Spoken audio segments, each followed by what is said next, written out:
नमस्कार, mutual fund helpline में आपका स्वागत है। मैं हूं पल्लवी नागपाल चैरत। आज हमारे साथ इस खास शो में जुड़ रही हैं एक जानी मानी financial planner Shweta Jain. Mutual fund से जुड़े आपके तमाम सवालों के जवाब भी हम देंगे, लेकिन सबसे पहले आपको बताते हैं आज के बाजार का हाल। चलते हैं सीधा रजत देवगन के पास। बेहतर शुरुआत थी आज के सत्र में। सोमवार का सत्र बहुत बेहतर गुजर रहा था, लेकिन अंतिम चरण में थोड़ी सी प्रॉफिट बुकिंग जरूर हो गई मार्केट पे। 10,800 के लेवल के नीचे बंद हुए हैं। सेंसेक्स लगभग 40 अंक बढ़कर बंद हुआ है। निफ्टी बैंक अपनी बढ़त गंवाता हुआ नजर आया। लेटर हाफ में यहाँ पर बहुत सारे स्टॉक जो थे वो हाई लेवल्स पे फिसले, लेकिन स्टॉक जो फोकस में वो है फार्मा, और आज तो दिन था जनता फार्मा का। यूएसएफडी से एक डिप्रेशन की दवा को मंजूरी मिल गई और स्टॉक चढ़ गया 20%। तगड़े रिटर्न सबसे ज्यादा बढ़ने वाला स्टॉक साबित हुआ आज फार्मा सेक्टर में। इसके अलावा भारती एयरटेल, बजाज फाइनेंस, अल्ट्राटेक जैसे स्टॉक्स में आज मूव पॉजिटिव था। निफ्टी के सबसे ज्यादा बढ़ने वालों की सूची में आज ग्रासिम भी शामिल था। ये तमाम स्टॉक्स एक्टिव थे और भारतीय आज 3% चढ़ा। इसके अलावा टाटा स्टील, यूपीएल, एचसीएल और पावर ग्रिड जैसे स्टॉक्स में आज मोमेंटम कमजोर हुआ। यहां पर आज वीकनेस थी, बिकवाली देखने को मिली। लेकिन जो स्टॉक्स चले उसमें एलेंबिक फार्मा के साथ साथ एस्ट्राजेनेका, नेक्टर लाइफ, लाइका लैब्स, ये जो स्मॉल कैप स्पेस है, mid cap small cap space pharma sector में, यहां पर बहुत अट्रैक्टिव बाइंग हो रही है। मंगलम ड्रग्स, सुवन लाइफ, मार्क्सन्स, इनफैक्ट सूची बहुत लंबी है। आज कंप्लीटली इन स्टॉक्स में अच्छी तेजी देखने को मिल रही थी। बैंकिंग शेयर्स, कुछ चुनिंदा स्टॉक्स थे जो आज अट्रैक्टिव थे, जिसमें corporation bank 10%, central bank, IndusInd और बंधन बैंक जैसे स्टॉक्स में मूव पॉजिटिव। एनबीएफसी, इस पॉकेट में आज फिर से खरीदारी हुई है, जिसमें बजाज फाइनेंस लीड कर रहा था। पीएनबी गिल्ड्स, साथ साथ बजाज फिनसर्व और आईएफएल होल्डिंग जैसे स्टॉक्स में आज मूव तेज था। शुगर स्टॉक्स, जिसमें सिंभावली, द्वारिकेश, धामपुर शुगर और बलरामपुर चीनी, ये कुछ ऐसे स्टॉक्स जो आज ट्रेडर के रडार पर थे। और रिटर्न्स देखिए आप, 5% से लेकर 10% की कमाई एक सिंगल ट्रेडिंग सेशन में हुई।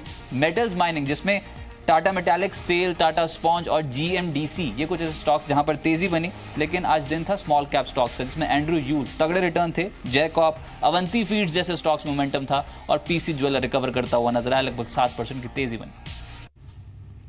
तो ये था आज के बाजार का हाल, और अब बढ़ते हैं अपने शो की तरफ। म्यूचुअल फंड हेल्पलाइन, यानी कि आपके म्यूचुअल फंड से जुड़े तमाम सवालों का जवाब हम देंगे। हमारे साथ जुड़ी हुई हैं जानी मानी financial planner Shweta Jain.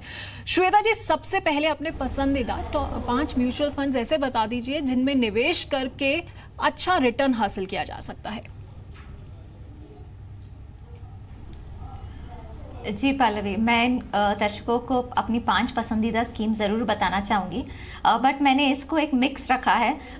Investors जो एफडी से मूव कर रहे हैं तो उनको ज़रा लो रिस्क वाला अगर प्रोडक्ट चाहिए तो आईडीएफसी क्रेडिट रिस्क फंड वो देख सकते हैं। रिटर्न्स बहुत ज़्यादा नहीं होगा, बट ये एफडी से बेटर रिटर्न दे पाएगा। डीएसपी टैक्स सेवर, उनके लिए जो टैक्स सेविंग करना चाहेंगे। कोटक इमर्जिंग इक्विटी फंड मैं रेकमेंड करूंगी उनको जो मिड स्मॉल कैप फंड्स ढूंढ रहे हैं।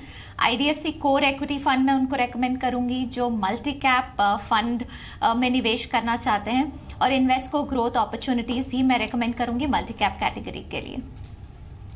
तो आप इन फंड्स में निवेश कर सकते हैं, आपको बेहतर रिटर्न मिलेंगे। श्वेता जैन के ये पसंदीदा फंड्स हैं। और अगर आपके भी कुछ सवाल हैं म्यूचुअल फंड से जुड़े, आप अपने सवालों का जवाब चाहते हैं, तो आप हमें ईमेल भी कर सकते हैं और स्क्रीन पर फ्लैश हो रहे नंबर्स पर आप हमें कॉल भी कर सकते हैं।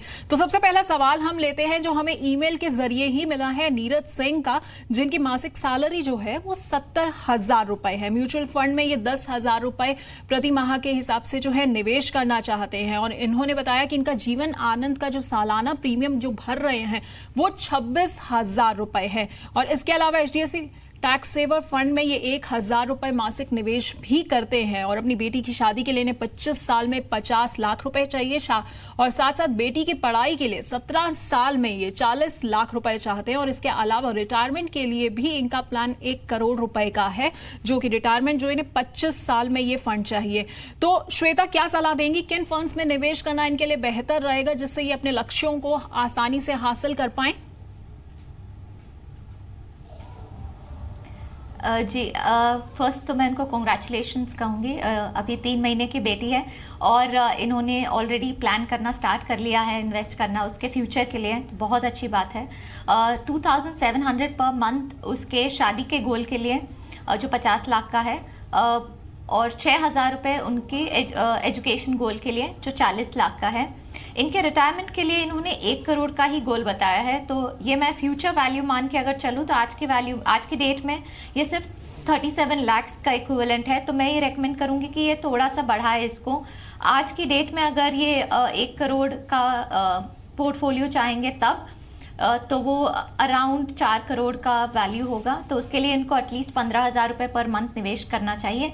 बट अगर इनको 1 करोड़ का ही तब पोर्टफोलियो चाहिए तो आज की डेट में 5,500 रुपये ये निवेश कर सकते हैं। तो टोटली अगर ये 15,000 रुपये निवेश करें तो ये अपनी गोल्स तक पहुंच सकते हैं। मैं उसके एडिशनल इनको कहूँगी कि ये लिक्विड फंड में अपने इमरजेंसीज के लिए 3 महीने का एक्सपेंसेस रखें। HDFC टैक्स सेवर में ये बने रह सकते हैं, ATC का बेनिफिट इनको मिलेगा। IDFC कोर इक्विटी में मैं रेकमेंड करूंगी और इन्वेस्को ग्रोथ अपॉर्चुनिटीज़ में रेकमेंड करूंगी। तो 4,000 रुपये IDFC में और इन्वेस्को में 5,000 रुपये ये निवेश कर सकते हैं।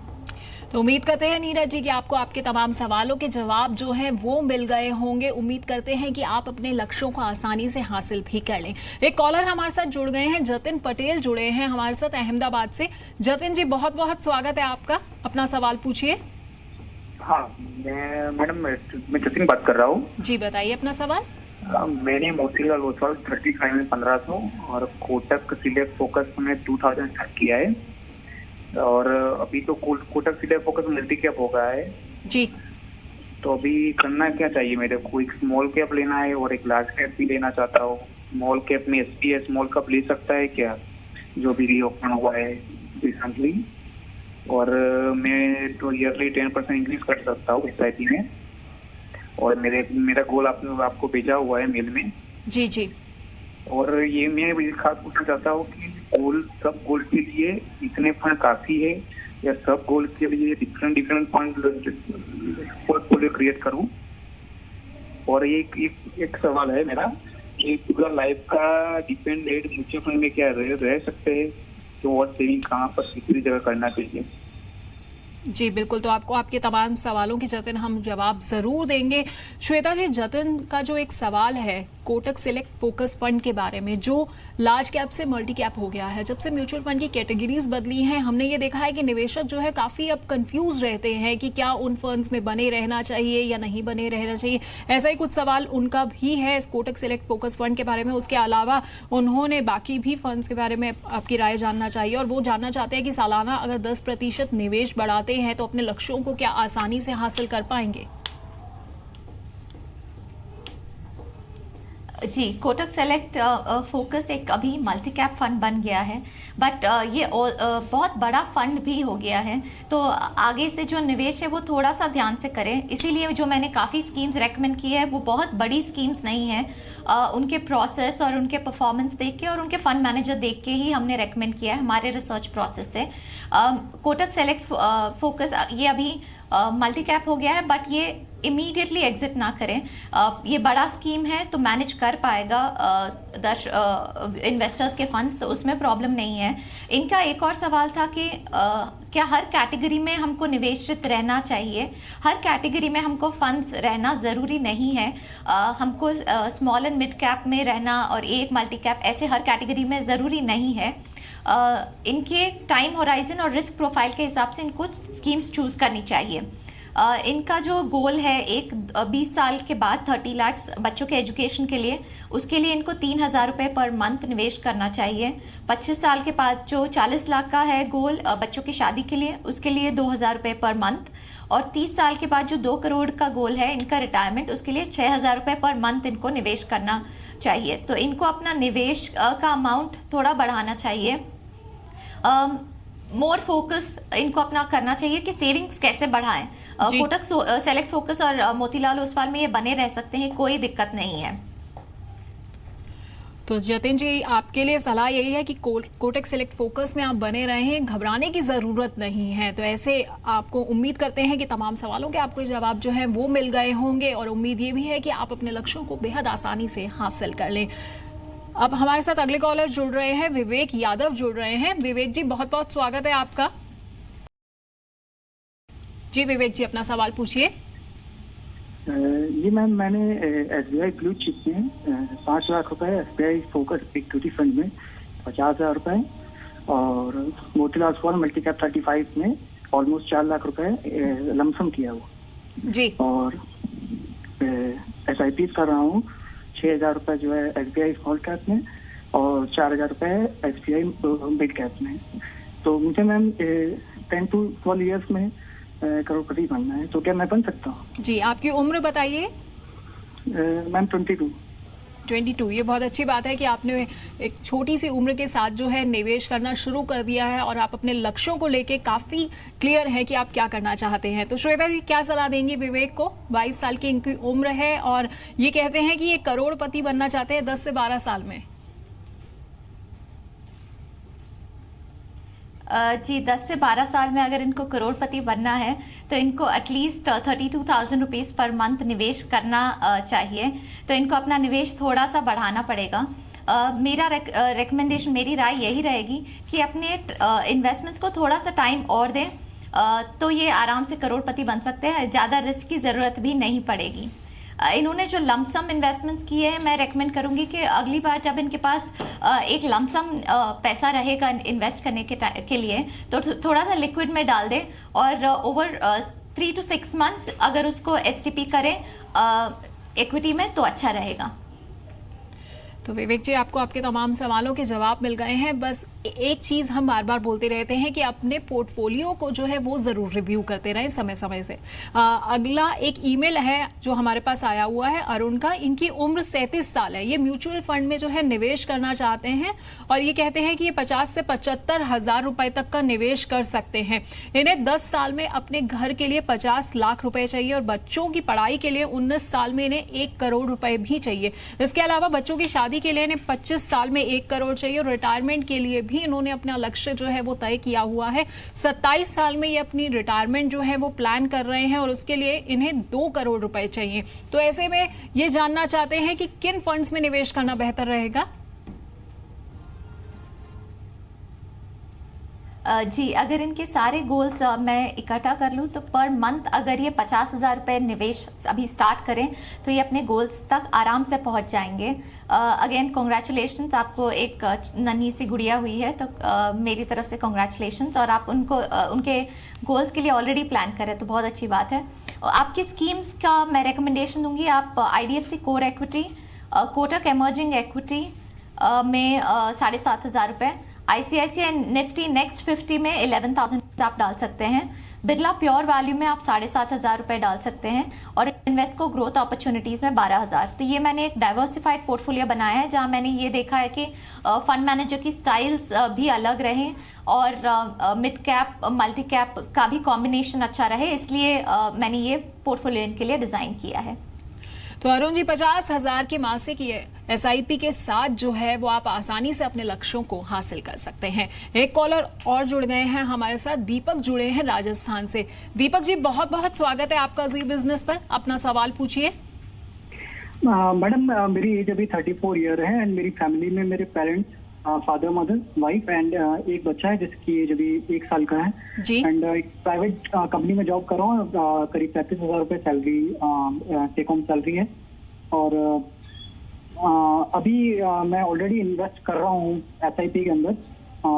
3 महीने टैक्स गेन वाली SIP चल रही है। एक SBI मैग्नम टैक्स गेन है जिसमें 2,000 रुपये एवरी मंथ मैं इन्वेस्ट कर रहा हूँ पिछले 1.5 साल से। फिर HDFC टैक्स सेवर है 1,000 rupees per month from last 9 month. एक और टैक्स फ्री पॉलिसी है Aditya Birla Sunlight 1,000 rupees per month from 9 month. And DSP BlackRock tax saver fund है 1,000 रुपये पर मंथ का, पिछले 2 महीने से कर रहा हूँ।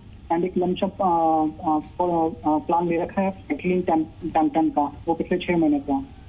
एंड मेरा जो गोल है मैडम वो है बच्चे के एजुकेशन के लिए आफ्टर 18 ईयर 15 लाख रुपीज जी। बच्चे की मैरिज के लिए आफ्टर 25 ईयर्स 25 लाख रुपीज जी। At the time of retirement at the age of 60 years 1 crore and 15 lakh rupees after 10 years for self business establishment. जी बिल्कुल, तो आपको आपके तमाम सवालों के जो जवाब हैं वो मिलेंगे। श्वेता जैन हमारे साथ जुड़ी हुई हैं। श्वेता जी, क्या सलाह देंगी दीपक को आप? रिटायरमेंट के लिए 1 करोड़ चाहिए, बच्चों की शादी के लिए इनको 25 साल में 25 लाख चाहिए और पढ़ाई के लिए 18 साल में 15 लाख रुपए चाहिए। इसके अलावा ये भी जानना चाहते हैं कि जो इनका पोर्टफोलियो है इसमें ये टैक्स सेविंग फंड्स में बने रहें या नहीं।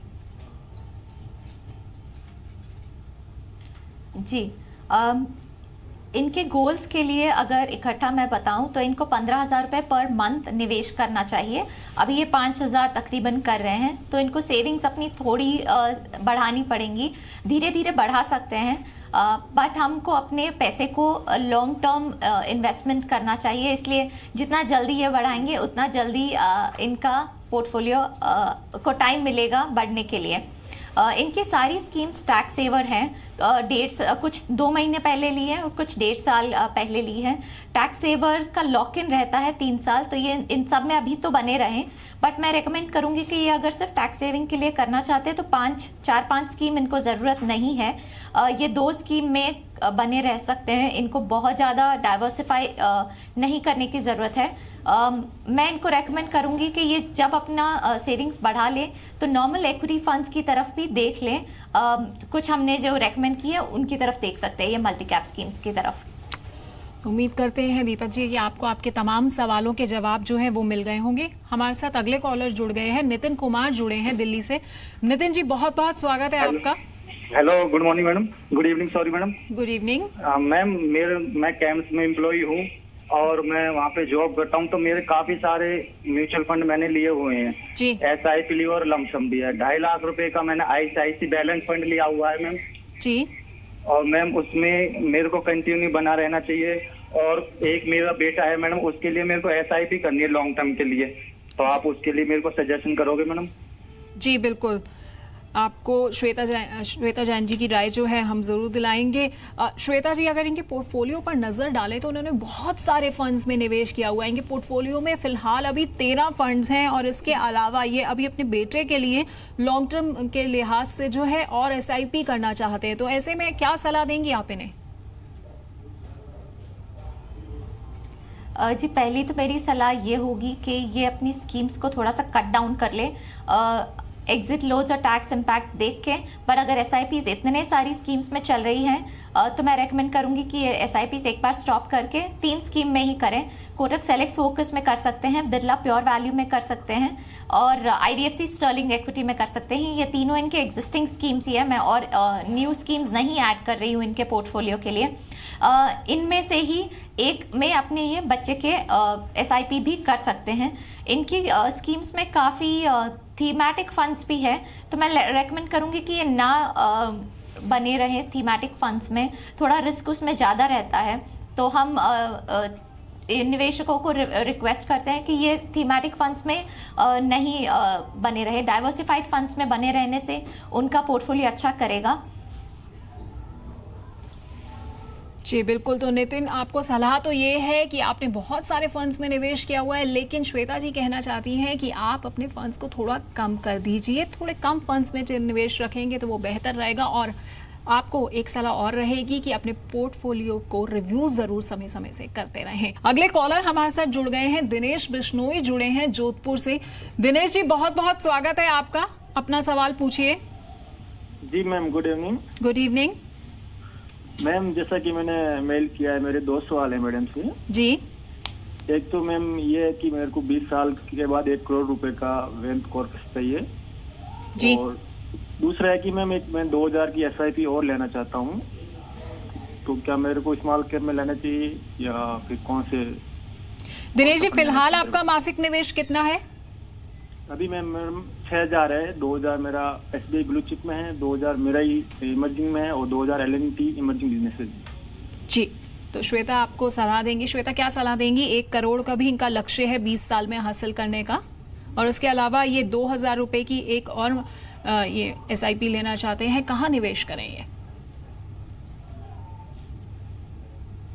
जी, तो इनकी 3 स्कीम्स है अभी, पोर्टफोलियो अच्छा लग रहा है, एक अच्छा मिक्स लग रहा है। SBI ब्लू चिप में 2000 कर रहे हैं और मेरे एसेट इमर्जिंग ब्लू चिप में और L&T इमर्जिंग ब्लू चिप में 2-2000 रुपये कर रहे हैं। मेरी रिकमेंडेशन इनको ये रहेगी कि जो बढ़ाना चाहते हैं एग्जिस्टिंग स्कीम्स में ही बढ़ाएं, मेरे एसेट में और L&T में 1000 रुपये की बढ़त कर लें तो इनका पोर्टफोलियो बहुत ही अच्छा लगेगा। इनके 1 करोड़ के गोल के लिए 10,000 रुपये पर मंथ इनको निवेश करना चाहिए। तो आज ये एडिशन के साथ ये 8,000 हो जाएगा। तो जैसे इनका इंक्रीमेंट 2,000 और मिल जाए इनको इनके इन्वेस्टमेंट को, तो ये अपने गोल पर एकदम ट्रैक पे रहेंगे। तो दिनेश जी, अपने हालिया फंड्स में ही अगर आप अपना निवेश बढ़ा देंगे तो ये आपके लिए बेहतर रहेगा। यही आपको सलाह जो है फिलहाल आपको श्वेता देना चाह रही है। और अगला हमारे पास सवाल जो है ईमेल के जरिए आया हुआ है करण महाजन का, जिनकी उम्र जो है 32 साल है। ये LIC में फिलहाल सालाना प्रीमियम दे रहे हैं 72,000 रुपए का और सेविंग अकाउंट में मासिक 6,000 रुपए जमा भी कराते हैं। वो पूछते हैं कि अगर इस पैसे को वो म्यूचुअल फंड में निवेश करें तो क्या बेहतर रिटर्न मिलेगा, जिसे वो सेविंग अकाउंट पे फिलहाल डाल रहे हैं। क्योंकि उनका कहना है कि हर साल उन्हें नवंबर में कुछ पैसे की जरूरत पड़ती है, जिस पैसे के जरिए वो अपने LIC का सालाना प्रीमियम देते हैं।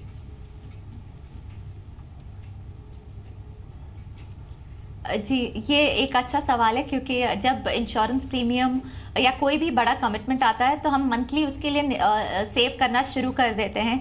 तो ये सवाल करण जी पूछ रहे हैं, बट आई थिंक ये हम सबका सवाल रहता है कि हम कहाँ इसको पैसे बचाएं या कहाँ हम इसको बेटर इन्वेस्ट करें। हम इसको लिक्विड फंड्स में निवेश कर सकते हैं थोड़ा सा, या अल्ट्रा शॉर्ट बॉन्ड फंड्स में निवेश कर सकते हैं। ICICI प्रू अल्ट्रा शॉर्ट या आदित्य बिरला सेविंग्स फंड में ये निवेश कर सकते हैं। इनको अपने सेविंग्स अकाउंट से थोड़े से ज़्यादा रिटर्न्स मिल सकते हैं। बहुत ज़्यादा रिटर्न्स नहीं मिलेंगे, पर थोड़े ज़्यादा मिल सकते हैं। तो आपको बेहतर रिटर्न्स जो है वो मिल सकते हैं सेविंग अकाउंट से। तो आप चाहें तो अब म्यूचुअल फंड में निवेश कर सकते हैं। अगला जो सवाल है वो भी ईमेल के जरिए ही आया हुआ है। संकेत का सवाल है, जिनकी उम्र जो है 23 साल है। फिलहाल श्वेता, इनका जो निवेश है वो रिलायंस टॉप 200G में जो है 2,500 रुपए प्रति महीने है। इसके अलावा इन्हें 20 साल में विदेश घूमने के लिए 2 करोड़ रुपए चाहिए और 25 साल में एक और विदेशी दौरे के लिए इन्हें 6 करोड़ रुपए चाहिए। इसके अलावा इन्होंने अपना रिटायरमेंट जो है वो 37 साल बाद प्लान किया हुआ है, जिसके लिए इन्हें 10 करोड़ रुपए चाहिए। तो श्वेता, क्या सलाह देंगे आप? संकेत को वर्ल्ड टूर करना है, तो हम इनको रेकमेंड करेंगे कि ये अपने फर्स्ट 2 करोड़ के लिए 20,000 रुपये पर मंथ निवेश करें। 6 करोड़ के लिए इनको 32,000 पर मंथ निवेश करना पड़ेगा और 10 करोड़ के लिए इनको 12,000 रुपये पर मंथ निवेश करना पड़ेगा, जो 37 साल बाद मैंने अज्यूम किया है यहाँ पर। इनका SIP रिलायंस टॉप 200 में है। अगर एक ही स्कीम है अभी, तो अगर जो भी एडिशन इनको बढ़ाना है तो इसी स्कीम में ना करें, एक एडिशनल स्कीम कर सकते हैं। अगर वो 1,000 रुपये के अभी निवेश बढ़ाना चाहे तो भी मैं उनको रेकमेंड करूंगी कि या तो इन्वेस्को ग्रोथ अपॉर्चुनिटीज देख लें या IDFC कोर इक्विटी फंड देख सकते हैं। अच्छा, जब श्वेता संकेत के हम लक्ष्य देख रहे थे तो हमने देखा कि इन्होंने इन्फ्लेशन को कंसीडर किया हुआ है, लेकिन कई ऐसे भी सवाल आए हुए थे जिसमें इन्फ्लेशन को कंसीडर नहीं किया गया था। तो ऐसे दर्शकों को आप क्या राय देंगी कि किस हिसाब से जो है वो महंगाई दर को कंसीडर करके अपने लक्ष्यों को तय करें?